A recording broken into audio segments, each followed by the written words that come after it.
Les conclusions a les que hem arribat en la sisena trobada de joves lectors, els reptes de la xarxa i el futur del paper són, en primer lloc, que el negoci és el contingut i no el format on es publica. El paper ja s'ha quedat estancat, no avança i el seu final és incert.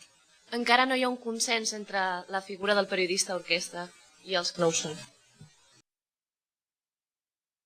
En els grans mitjans de comunicació es necessita la figura d'un periodista especialitzat. En canvi, en la premsa comarcal i local es fa més necessari la figura del periodista polivalent. S'està produint un canvi de mentalitat i la gent no vol pagar per un producte intangible que és el que s'ofereix a internet. Les xarxes socials són una eina més. La interactivitat també es té que contemplar com a eina de negoci i, sobretot, fomentar la difusió de pensament dels periodistes. El lector és un agent actiu i no passiu. T'has d'acomodar a les seves necessitats. Es fa necessari l'ús d'uns còdecs deontològics en les xarxes socials. La xarxa produeix excés de soroll. És per això que la figura del periodista esdevé fonamental per tal de fer que la informació arribi a l'audiència de forma comprensible. És necessari que els joves tinguen iniciativa?